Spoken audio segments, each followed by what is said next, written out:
tersebut paling berhasil. Nah, performan sebuah kriteria objek untuk keberhasilan. Oke, misalnya peran.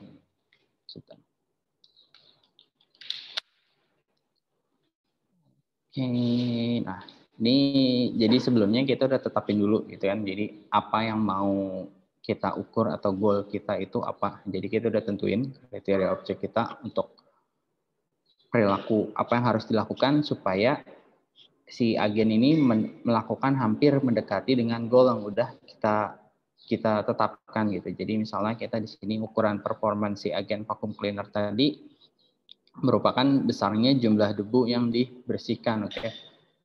Terus yang kedua itu jumlah waktu yang dihabiskan, yang ketiga itu jumlah listrik yang dikonsumsi, yang keempat itu jumlah kebisingan yang dihasilkan. Nah, jadi dia akan mengukur performance dari beberapa poin tersebut. Oke, untuk setiap deretan persepsi yang mungkin sebuah agen rasional hendak maksimal performa dengan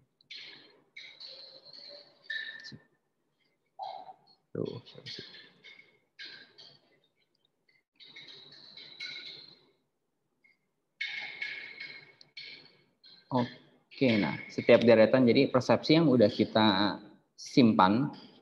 Jadi nanti persepsi itu ada beberapa penjelasan sih, bisa kita definisikan sendiri, bisa juga sih agen tersebut yang menciptakan persepsi itu dari beberapa informasi yang dia tangkap. Oke, jadi setiap persepsi yang ada yang muncul itu bukan hendaknya sih, emang wajib jadi memiliki suatu tindakan. Jadi ketika persepsi yang dia tangkap itu A, tindakannya apa, ketika persepsi tangkap itu B, tindakannya apa. Oke, jadi diharapkan tuh bahwa ketika dia temukan suatu kondisi selalu ada tindakan yang akan dilakukannya. Oke. Nah, si rasionalitas ini berbeda dari omniscience atau tahu atau segala outlining pengetahuan tak hingga. Jadi si agen rasional ini dia bisa melakukan tindakan untuk memodifikasi persepsi di masa depan sehingga dia dapat memperoleh informasi yang berguna. Oke. Jadi contoh si vacuum cleaner tadi, kan kita baru jelasin bahwa kondisi environment-nya itu ada A atau B. Dan gimana kalau ternyata nanti muncul ada environment C, ada environment D, atau environment E berikutnya. Berarti si agen rasional ini harus bisa gitu kan, ketika kondisi environment-nya baru nih, atau si C ini, maka dia harus bisa mengambil tindakannya itu apa. Jadi dia harus memperoleh pengumpulan informasi serta eksplorasi. Oke, nah sebuah agen itu bisa kita sebut sebagai otonom atau autonomous apabila jadi perilakunya ditentukan oleh pengalamannya sendiri dengan kemampuan belajar dan beradaptasi. Oke, nah jadi misalnya dia tadi menemukan environment baru yaitu C gitu. Misal C itu di daerah banyak benda-benda besarnya gitu kan. Jadi dia akan melakukan percobaan sendiri ketika dia melakukan proses sak misalnya apa yang terjadi, oh ternyata benda ini nggak kehirup gitu. Kan dia akan cek lagi ke kondisi C, terus kalau dia lakukan kondisi kedua gitu, misalnya dia tidak berbelok ke kanan, oh ternyata ketika gue berbelok ke kanan gue akan menemukan kondisi D, maka dia akan mencoba lagi. Nah, jadi ketika sebuah agen bisa melakukan si persepsinya itu dia akan mendapat informasi tahu dan dia terus coba-coba sendiri, maka itu kita sebut sebagai agen yang otonom. Oke, nah kita masuk ke P-analysis. Jadi P-analysis ini cukup fundamental dan sebenarnya banyak dipakai, nggak hanya dalam bentuk artificial intelligence, tapi beberapa macam kebutuhan baik keuangan ataupun apa. Nah, P itu terdiri dari 4, oke sesuai hurufnya ya. Jadi ada performance assurance, ada environment, ada aktuator, dan juga sensor. Nah, jadi sebelum kita melakukan analisis P ini, jadi kita harus tahu dulu bahwa kita mendesain si agen cerdas ini apa yang mau kita ukur atau apa yang mau kita capai gitu, oke. Jadi contohnya di sini adalah si self-driving car. Jadi kita apa yang mau kita ukur gitu dari si self-driving car ini. Misalnya dari si performance assurance kita mau si mobil ini bisa aman gitu kayak berkendara. Dia juga cepat dan juga ini segi legalnya pun juga legal dan perjalanan mungkin bukan legal ya, bisa bilang kita aman udah. Oke, perjalanannya menyenangkan serta tentunya misalnya di sini untuk memaksimalkan keuntungan gitu. Tidak boros bensin atau apa. Oke, nah, environment-nya itu adalah lingkungan yang akan dihadapi ketika kita mau mengukur gitu kan, misal keamanan, pasti dia akan ketemu berada di jalan, dengan di situ ketemu ada trafficnya gimana, di situ nanti ada pejalan kaki atau ada pelanggan atau apapun gitu, environment yang menurut kita ketika mau mengukur ini apa aja akan ditemukan gitu, oke. Aktuatornya itu kita bilang dia yang akan menggerakkannya, contohnya itu kayak kemudi, gas, rem, lampu gitu kan, ataupun klakson. Nah, sedangkan sensor yang ada dimiliki ada sensor yang akan kita butuhkan, misalnya di sini kayak ada kamera, ada sonar, speedometer, kan GPS dan lain-lain. Oke. Nah, jadi beberapa case gitu ketika kalian mau melakukan analisis, nah baiknya di sini kita harus mengukur si 4 ini dulu. Kita harus tahu performa yang mau kita ukur, environment-nya ada apa aja, aktuator yang kita miliki atau nanti kita butuhkan. Oke, serta sensor yang akan jadi buat si perceiving si agen kita nanti. Oke. Nah, contohnya di sini contoh kedua, si sistem pendiagnosa medis. Jadi kita agennya itu kita mau bikin sistem pendiagnosa medis yang mau kita ukur. Oke, tentunya si pasien yang sehat, biaya yang minimal, lalu misalnya ada aturan atau hukumnya, environment-nya itu udah pasti kita akan cek si pasiennya, misalnya lalu si rumah sakit ataupun si staff. Nah, aktuator yang akan dilakukan itu misalnya kita menampilkan sebuah layar gitu kan, di sini itu ada sebuah pertanyaan, ada sebuah tes, ada diagnosa, ada treatment maupun referrals. Oke, lalu si sensornya itu adalah si pasien itu atau si perawat bisa jadi dia itu memasukkan gitu kan gejala apa yang dimiliki, lalu dia akan juga memasukkan jawaban dari si pasien. Oke, nah contohnya lagi, misalnya untuk robot mengutip sekut cadang. Jadi performa yang kita mau ukur itu adalah persentase kemungkinan dia mengambil suku cadang itu di dalam kotak yang benar. Oke. Jadi contoh environment-nya itu ban berjalan dengan suku cadang dan kotak aktuator pergelangan tangan tersambung, sensornya kamera, join angle dan sensor. Oke. Jadi ini bukan cuma sih. Jadi robot itu dia mau mengambil peralatan atau suku cadang yang sesuai gitu yang dibutuhkan. Oke. Oh, ada lagi. Oke, tutorial bahasa Inggris ini juga sama. Jadi kita mau bikin satu agen yang dia bisa menerjemahkan melakukan tutorial bahasa Inggris. Jadi yang mau diukur itu kita tahu dia mau memaksimalkan mahasiswa pada waktu ujian. Environment-nya berarti sekumpulan mahasiswa. Aktuatornya itu berupa exercise, suggestion ataupun correction. Nah, sensornya merupakan input dari keyboard. Oke, nah setelah tadi kita udah tahu si agen gitu kan, bahwa kita udah tahu kebutuhan bahwa si agen ini butuh apa, dan kita udah tahu bahwa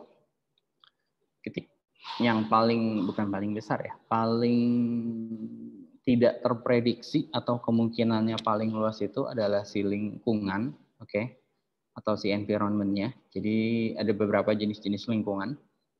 Yang pertama itu si fully observable, atau biasa ini dibandingkan ya dengan partial observable. Jadi bisa sensor-sensornya memberikan akses kepada ruang lingkup setiap jangkauan.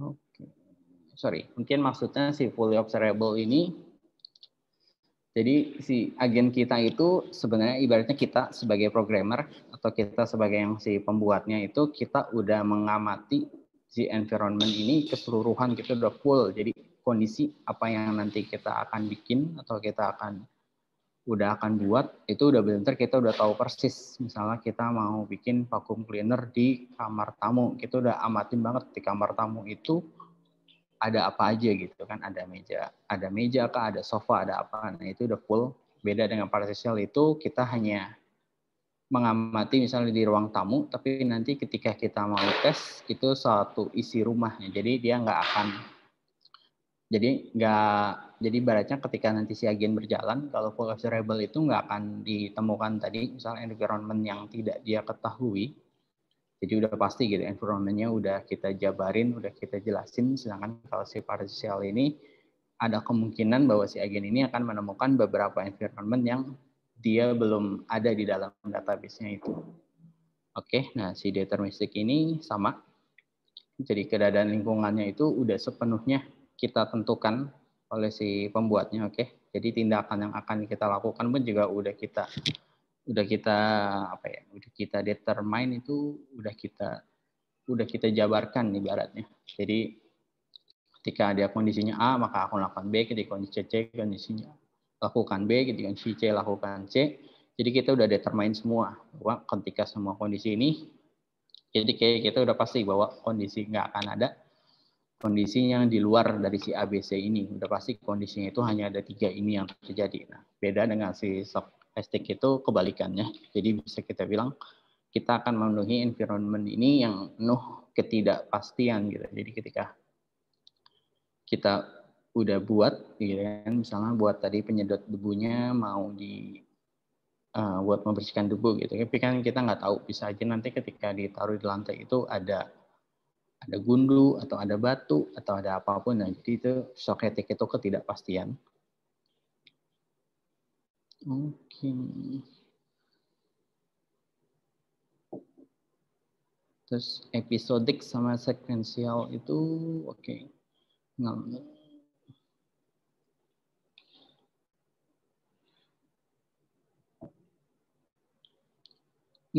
oke. Jika episodik itu kita udah jabarin si environment-nya ini. Jadi kita udah buat dalam bentuk episode-episode atau bentuk terpisah.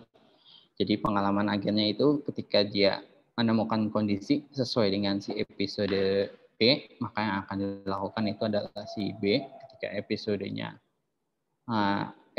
F, maka yang dilakukan itu F. Nah, beda dengan sequential itu dia berurutan. Jadi sesuai si perceiving-nya misalnya A, perceiving-nya misalnya D, maka dia akan mencoba melakukan aktuatornya itu melakukan A, melakukan B, melakukan C. Jadi dia secara sequential atau berurutan dia coba dulu mana yang paling berhasil atau mana yang paling mendekati. Oke. Statik sama dinamik. Nah, ini sesuai namanya ya. Kalau statik itu udah pasti lingkungannya itu nggak berubah. Oke, jadi udah kita rencanakan atau udah kita atur bahwa lingkungannya itu adalah akan seperti ini gitu, bahwa lingkungannya bersifat statik jadi nggak berubah. Sedangkan kalau dinamik itu lingkungannya itu ke depannya itu kita nggak bisa, bukan gitu, kemungkinan besar bahwa akan berubah gitu, akan sering berjalannya waktu atau itu bahwa lingkungannya ini akan berubah. Jadi kita harus siapin agen ini, harus bisa nih mempelajari ketika kondisinya itu bersifat dinamik atau berubah-berubah. Oke. Discrete dan continuous. Oke, untuk discrete dan continuous ini definisi yang baik. Oke, discrete itu berarti mirip-mirip ya. Jadi sifatnya itu disebut terbatas. Oke, jadi persepsi atau aktuatornya itu udah kita batasin gitu, bahwa lingkungan yang misalnya yang mau kita amati itu adalah lingkungan dengan medan A gitu. Jadi kita udah batasi discrete. Beda dengan continuous, dia akan terus-menerus lingkungannya itu akan diperbaharui. Oke, nah single agent sama multi agent ini agen mengoperasional. Ya, kalau single agent itu si agen mengoperasionalkan dirinya sendiri dalam sebuah lingkungan, sedangkan multi agent itu ada beberapa agen yang akan melakukan operasinya itu sesuai dengan tugasnya masing-masingnya. Jadi misalnya kita bikin robot, nah di dalam robot itu ternyata terdiri dari beberapa agen gitu. Misalnya untuk menggerakkan kaki atau untuk berjalan, berarti agen itu adalah agen si motor penggerak. Itu ketika untuk melakukan sesuatu, misalnya agen penggerak itu yang bagian tangan atau apa. Nah, jadi kalau single agen itu hanya satu agen yang untuk menentukan aktuator lagi. Ketika dia menerima perceiving, action apa yang harus dilakukan. Oke. Oke, nah ini contohnya. Jadi misalnya ketika melakukan crossword puzzle atau case with the clock atau permainan poker, jadi benar-benar lingkungan itu menentukan jenis rancangan agen yang akan kita buat. Oke, jadi misalnya ini beberapa contoh aja. Misalnya tadi English tutorial itu tipe observable-nya itu partially deterministic.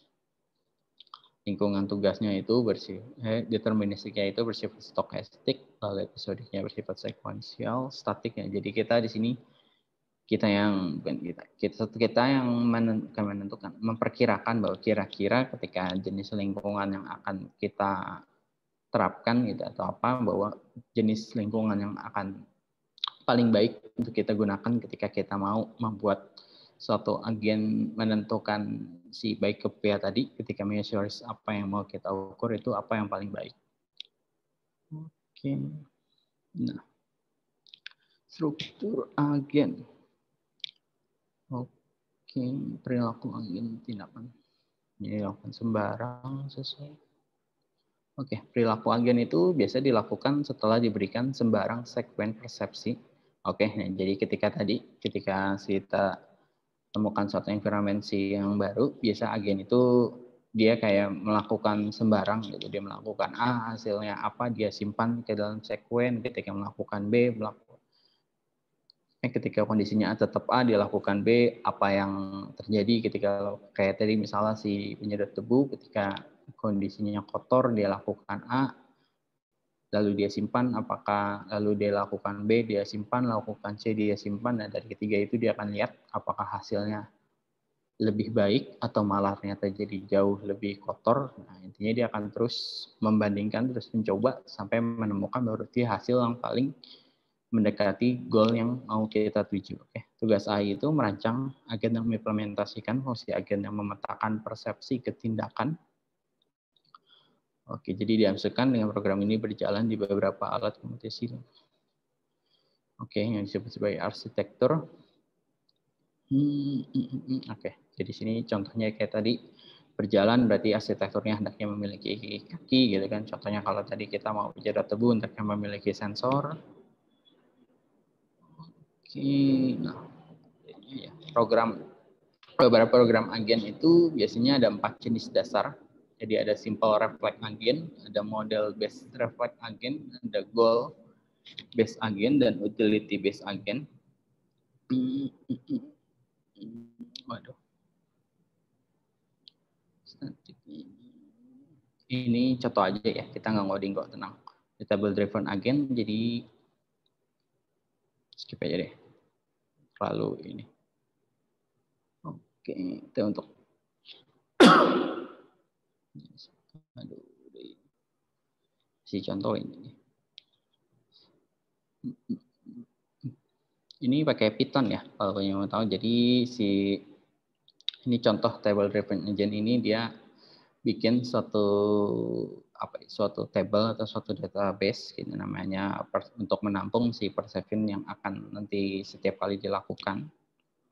Oke, jadi setelah udah dilakukan dia akan cari ke dalam si table percep ini apakah ada action yang pernah dilakukan atau apakah action ini pernah dilakukan atau belum gitu kan. Kalau ada di database berarti ini pernah dilakukan, resultnya apa, tindakannya apa. Sedangkan kalau belum dia akan menyimpan ke dalam ini. Nah, sini punya kekurangan, maka tabelnya itu akan menjadi sangat besar.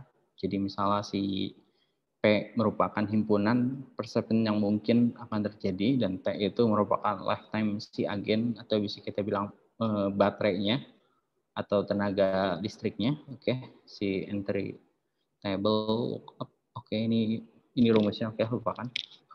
Automated taxi. Jadi misalnya kita mau mengukur rate visualnya itu adalah 27 MB per second, di mana dia bisa dapat 30 frame per second. Oke, jadi table lookup-nya itu 10 pangkat 250 miliar ya. Jadi otomatis dia akan memakan waktu yang lama untuk membangun si table tersebut dan tidak bersifat otonom.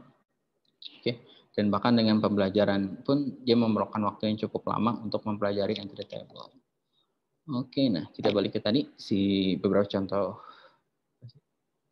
beberapa contoh program-program agen. Pertama itu simple reflect agen. Ini kenapa contohnya? Oke, masuk ke sini aja. Nah, simple reflect agen ini sesuai namanya simple. Jadi sebenarnya kalau simple reflect agen ini ibaratnya kita sebagai developer atau sebagai si pembuat, kita udah masukin semua gitu ke dalam si agen kita atau ke dalam codingan kita apa yang akan dilakukan oleh si agen tersebut. Oke, jadi ketika si agen itu menerima dari melalui sensor gitu kan, environment-nya seperti apa, ya kan, bisa what is the world like is now, ya kan. Jadi condition, action, dan role-nya itu udah kita bikin, udah kita siapin semua. Kondisinya itu A, lakukan A, kondisi B, lakukan B, kondisi C, lakukan C, kondisi D, lakukan D. Semua udah kita siapin gitu. Jadi ketika ada kondisi baru, ya kita harus update si agen kita harus masukin kondisi baru tersebut, ya, kita simpan baru dia akan melakukan. Jika ada kondisinya enggak kita tetapin, ya otomatis bisa dibilang si agen ini akan error atau tidak melakukan apa-apa. Oke. Ya. Oke. Yang kedua, model based reflect agen. Nah, jadi ini sedikit berbeda. Nah, jadi ketika dia menerima si environment dari melalui sensor itu, dia akan dapat kondisi kan, bahwa what is the world is like now, kondisinya itu seperti apa. Nah, lalu dia akan cek ke dalam satu state itu, dia akan simpan ke dalam state itu. Oke, dari simpan state itu, lalu dia akan lihat apakah ini ada kondisi baru atau tidak gitu kan, how the world evolves atau tidak gitu kan. Ketika action yang dilakukan itu apa.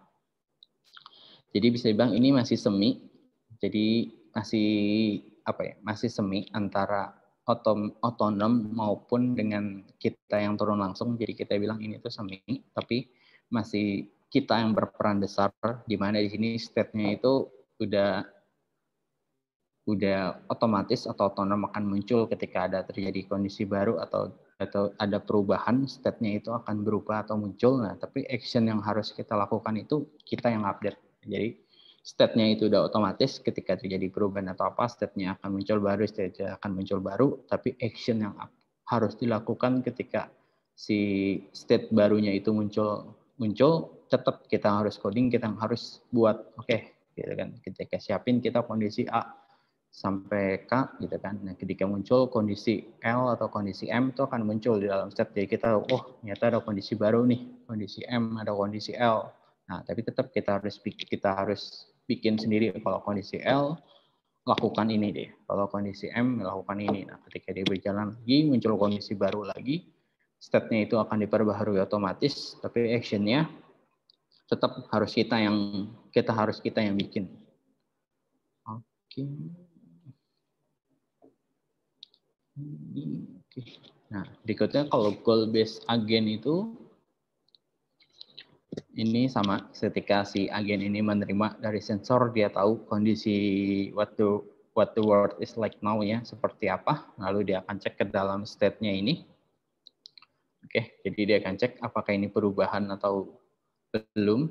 Nah, jadi dia udah mulai otonom, tapi di sini dia masih otonomnya itu berdasarkan goal-nya itu apa. Misalnya tadi kita mau misalnya tadi si vakum cleaner lagi deh. Vakum cleaner itu goal-nya itu misalnya tingkat kebersihan debunya itu kita mau misalnya menyentuh di minimal 96% kebersihannya. Nah, jadi what action do-nya itu dia akan lakukan gitu kan. Tinggal lakukan A, dicek lagi kan kebersihannya. Oh, belum menyentuh 96%. Oke, dia akan coba lakukan B, dia akan cek lagi, lakukan. Oh, ternyata malah lebih kotor, dilakukan C, lakukan apa. Jadi dia akan terus-menerus berdasarkan goal sampai mendekati dengan goalnya tersebut. Ketika dia bisa menyentuh gitu kan, atau kalau tidak pun dia akan cari yang paling tinggi kemungkinannya, misalnya melakukan C itu melakukan tingkat goalnya itu menyentuh 86% kebersihannya, berarti dia akan anggap bahwa hal yang paling dilakukan what action yang itu adalah melakukan C. Oke. Ini yang ketiga. Nah, yang keempat itu utility.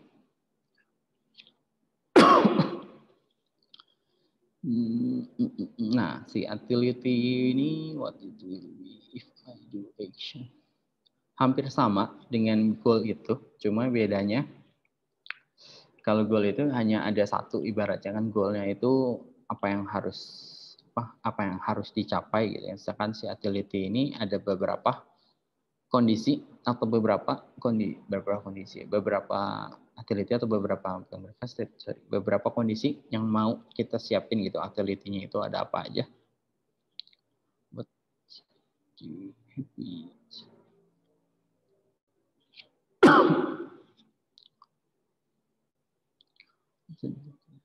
Oke.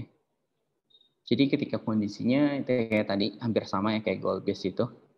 Jadi kondisi A itu misalnya akan tadi melakukan kebersihannya menyentuh berapa persen kondisi apa. Nah, cuma beda kalau tadi kan goalsnya itu adalah melakukan kebersihan. Kayak kebersihan. Nah, kalau utility ini ada beberapa kondisi how happy I will be in such time. Misalnya kalau kondisi A misalnya diukurkan utility-nya itu misalnya kebersihannya tinggi nih, tapi ternyata daya listriknya cukup besar atau beban ininya. Ketika kondisi B kebersihannya rendah. Kebersihannya tuh lebih rendah daripada A, tapi tingkat listriknya jauh lebih rendah. Tapi misalnya dia berisik atau tingkat C. Nah, jadi dia ada beberapa utility yang mau kita ambil gitu kan. Jadi mana yang menurut kita lebih penting. Oke.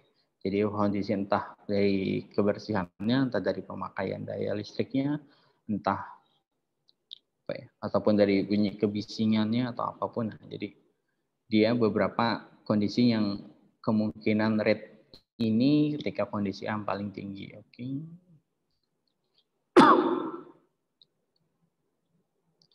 Learning again. Oke. Nah, ini terakhir ya kayaknya. Oke. Nah, ini sih standar berarti yang benar-benar dibutuhin oleh si agen atau maupun nanti ketika kita mau bikin agen apapun sih, baik artificial intelligence atau agen apapun. Nah, jadi performance itu yang harus kita butuhin yang pertama di generasi sensor itu dia ada sebuah kritik. Oke, jadi kritiknya itu apa? Kritiknya itu atau apa yang harus kondisi baru atau suatu kritiknya. Nah, feedbacknya itu nanti apa? Oke, nah, ketika akan dia mempelajari si elemen tersebut, dia akan melakukan suatu problem gitu kan, melakukan performance apa yang dia lakukan gitu. Ketika kita di kondisi A, lalu dia dapat knowledge-nya, lalu dia simpan ke dalam si learning elemennya. Oke, ketika dia akan lakukan gitu kan A, dia akan coba, dia dapat knowledge-nya, dia lakukan B, dia akan dalam perubahan B, dia dapat knowledge-nya, dia lakukan C, dia dapat knowledge-nya. Jadi dia terus mempelajari sampai si learning goals-nya itu menciptakan suatu problem generator. Oke, ketika problem generatornya udah diambil, dengan kesimpulan apa yang paling baiknya atau apa yang paling tinggi tingkat kebersihan atau apa, nah baru itu menjadikan suatu solusi atau suatu yang akan nanti dilakukan oleh si aktuatornya. Oke. Oke, singkat deh.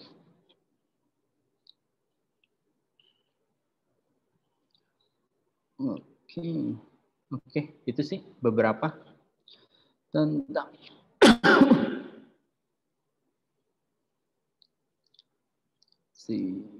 apa sih namanya tadi, intelijen agen. Oke, jadi kita cukup mengenal beberapa agen. Sampai sini yang mau nanya?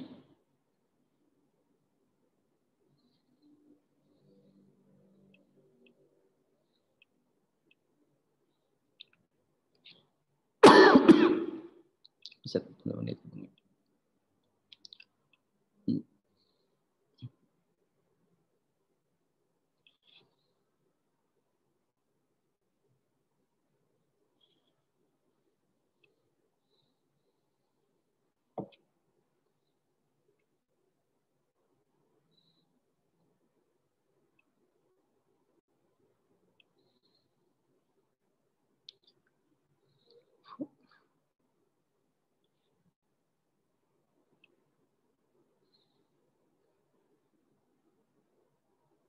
Sambil itu saya absen dulu deh. Kita nggak lama-lama ya, karena belum masuk ke perhitungan sih, jadi masih beberapa teori. Itu juga biar nggak capek. Oke, saya sambil absen ya. Yang mau nanya silakan.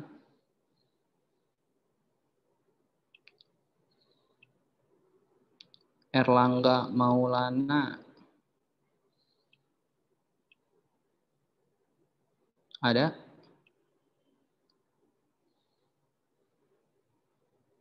Erlangga, oh ini ada yang nanya.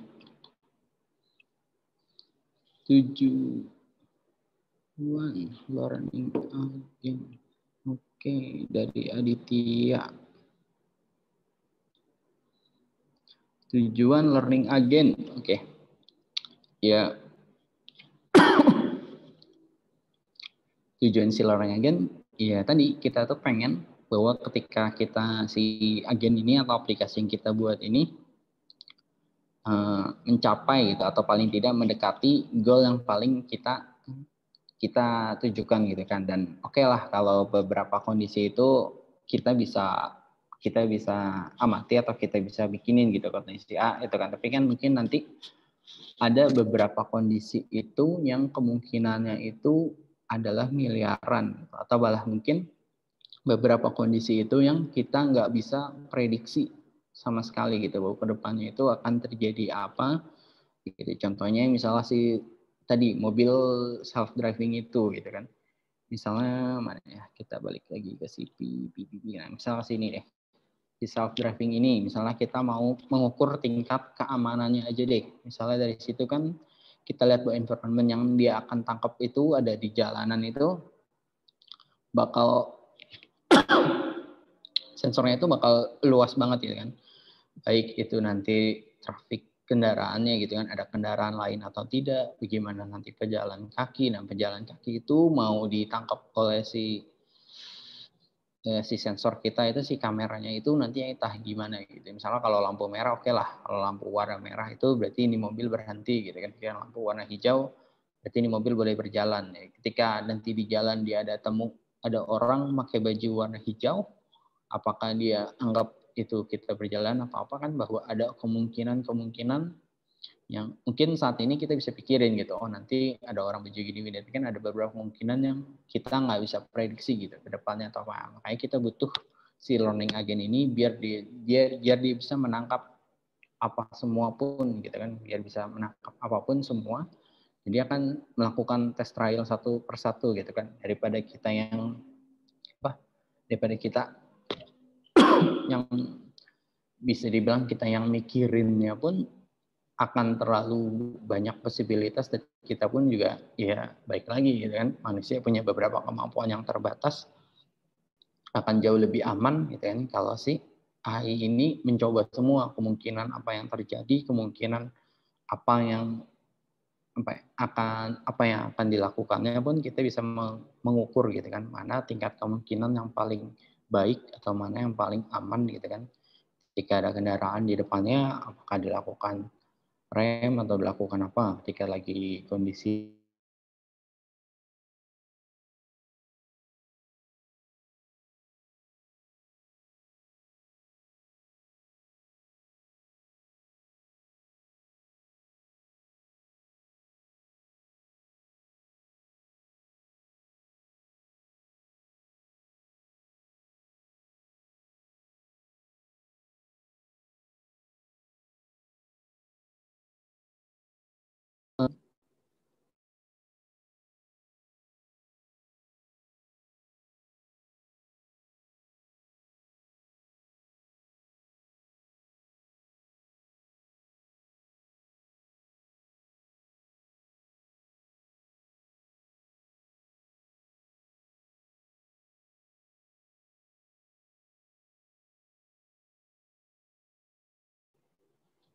CDC ya dari tadi.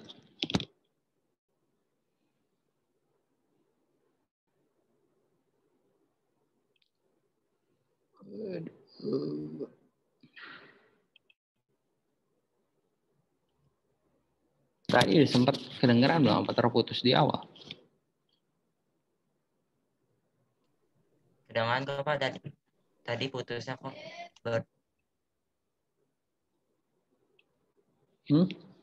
Saya udah jelasin belum si learning agent itu kenapa harus kita?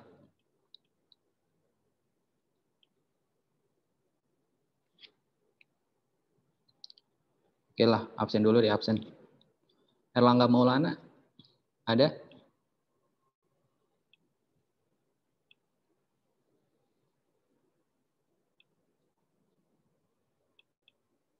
Iya, Erlangga.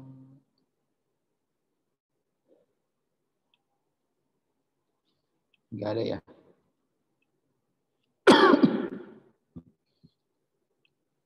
Rio Riansa? Hadir Pak, hadir. Grasberg, Nahuma Ruri? Hadir Pak, hadir. Oke. Kartika Widyadari? Hadir Pak. Muhammad Fahrul? Hadir Pak. Pak hadir. Oke. Dimas Saiful Aziz?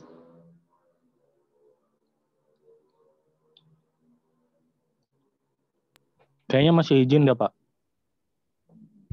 Oke, masih izin deh. Laude Muhammad Osama? Hadir Pak.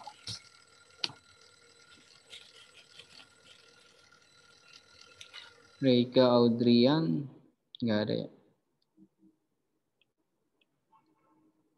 Wahyu Kurniawan? Hadir Pak.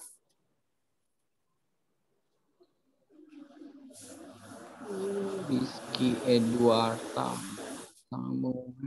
Nggak ada. Erlan Inkiriwang? Udah benar saya. Hadir Pak. Hadir. Oke. Julfa Malika Amanah? Hadir Pak. Selamat nggak ada. Selamat nggak ada ya? Nurdiana, Wahyu, ada? Nggak ada Pak. Hah? Selamat nggak ada Pak. Oke.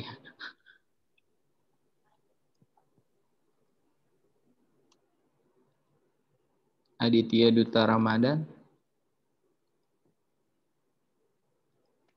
Aditya? Ada Pak. Ada. Ada yang belum disebut nggak? Ada Pak. Siapa? Saya belum disebut Pak. Muhammad Reza Pahlevi. Muhammad Reza. Oh, kok saya karyawan ini? Oke. Minggu lalu nggak ada ya Muhammad Reza Pahlevi ya? Ada Pak. Hah? Ada. Ada juga? Iya Pak.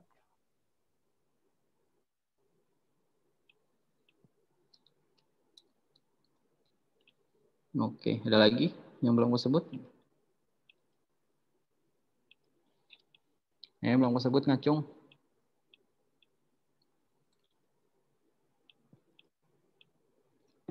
Oke ya. Aduh, ini sejamnya udah serak. Tadi learning agent ya, belum terputus ya sebelum saya sempat ngejelasin.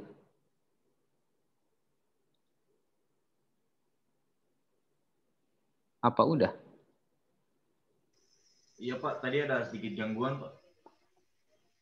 Oke, yaudah saya ulangin deh. Pertanyaan apa tadi ya? Kenapa learning agent dibutuhkan ya? Tujuan Pak. Tujuan learning agent Pak. Oh, oke. Tujuannya sih learning agent ya. Oke, baik lagi kayak tadi contohnya di sini misalnya si self-driving car gitu kan. Tujuan learning agent itu karena nanti kita akan temukan misalnya di sini si environment ini kita akan temukan gitu kan beberapa environment itu yang kita nggak bisa determine atau kita nggak bisa jelasin gitu, atau kita bisa tangkap situasi yang akan terjadi gitu. Bahkan mungkin ke depannya itu situasinya itu bakal terus berubah atau berkembang. Nah, untuk seperti itu kan ketika kita ngebuat suatu robot gitu atau misalnya suatu program, kan kita nggak gimana kita mau coding gitu kalau kita nggak tahu bahwa ke depannya itu bakal terjadi apa, atau mungkin beberapa kejadian itu yang sifatnya itu terlalu banyak kemungkinan atau possibility-nya itu terlalu luas gitu ibaratnya. Nah, jadi kita butuh si learning agent itu supaya dia yang mengukur atau dia yang bakal mempelajari ketika ditemukan kondisi baru atau kondisi apa, atau kondisi-kondisi yang kita nggak prediksi tadi. Nah, tujuan si learning agent adalah supaya dia bisa memahami ketika kondisinya nanti muncul kondisi baru atau new environment, dia akan mencoba semua kemungkinan gitu kan, apa yang bisa dia lakukan, lalu dia akan tangkap dan dapat mana dari semua kemungkinan yang udah gue coba, rasio yang paling tinggi atau rasio yang paling baik untuk mendapatkan goal tersebut. Nah, itu akan jadi suatu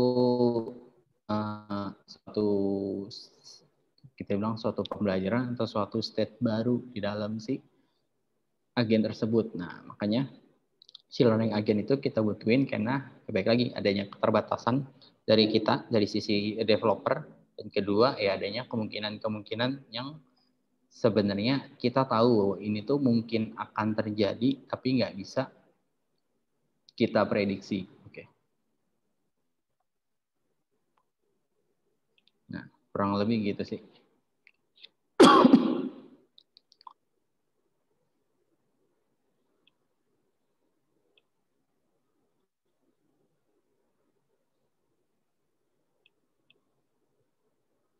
Oke.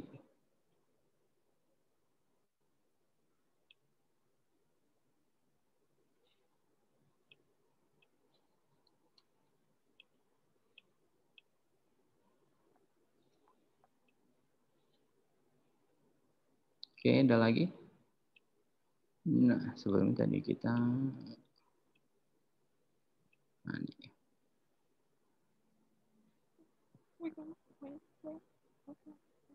nggak masuk ke sini. Waduh, lupa.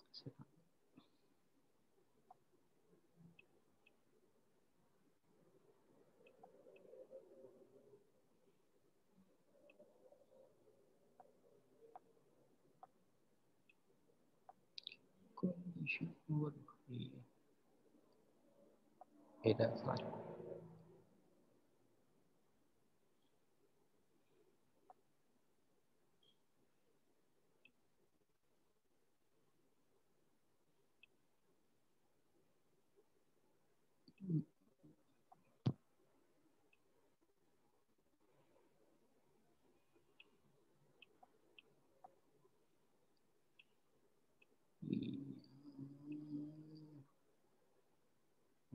Nggak ada.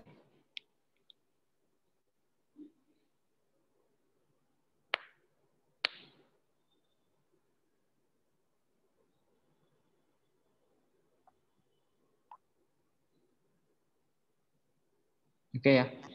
Jadi kalau kalian mau bikin kita sebut nama agen atau bikin suatu artificial intelligence, yang pertama ya kalian harus tetapin kalian mau itu bisa tujuannya itu sampai apa, ya kan? Ketika kalian udah tahu, gitu kan? Kalian mau bikin ini, nah kalian baru, koneksi, kalian baru bisa analisis ini nanti penerapannya itu seperti apa. Nah, misal kalau terlalu luas, kalian bisa batasin dulu gitu kan environment-nya, kayak tadi penyedot debu. Misal kalian mau tesnya di kamar gitu atau apa di ruangan itu, terus kalian ternyata coba ngetesnya nanti di luar di jalanan gitu kan, misalnya nyedot debunya di jalan raya, kan akan environment yang berbeda gitu kan, bahwa kalian bisa membuat suatu batasan gitu kan. Nah, dari situ baik lagi sih, biasanya tuh kita melakukan ada dua. Pertama dari kita sendiri melakukan pengamatan melalui observer itu, dari kita tahu juga ya kan kemungkinan apa yang akan terjadi. Yang kedua ya kita biarin aja si aplikasi ini mencoba semua kemungkinan yang udah terjadi gitu kan, membuat semua ini. Lalu ya kita catat, oh ternyata ada kemungkinannya apa aja sih yang terjadi. Nah dari situ kita bisa memperkirakan actionnya seperti apa sistem ini, ataupun ya baik lagi ketika kita udah tahu actionnya ini, kita biarin lagi dia melakukan suatu jawaban seperti semua kemungkinannya akan terjadi. Nah dari semua kemungkinan itu kita simpan lagi gitu kan.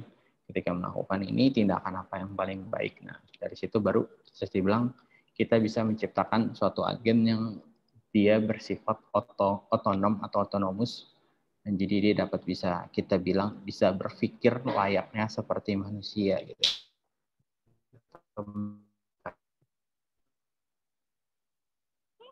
Pertanyaan untuk hari ini, apa lagi? Saya kira cukup untuk hari ini. Apa lagi? Udah deh, itu aja. Thank you semuanya. See you next week. Makasih, Pak. Pak. Pak. Yuk. Terima kasih, Pak. Thank you.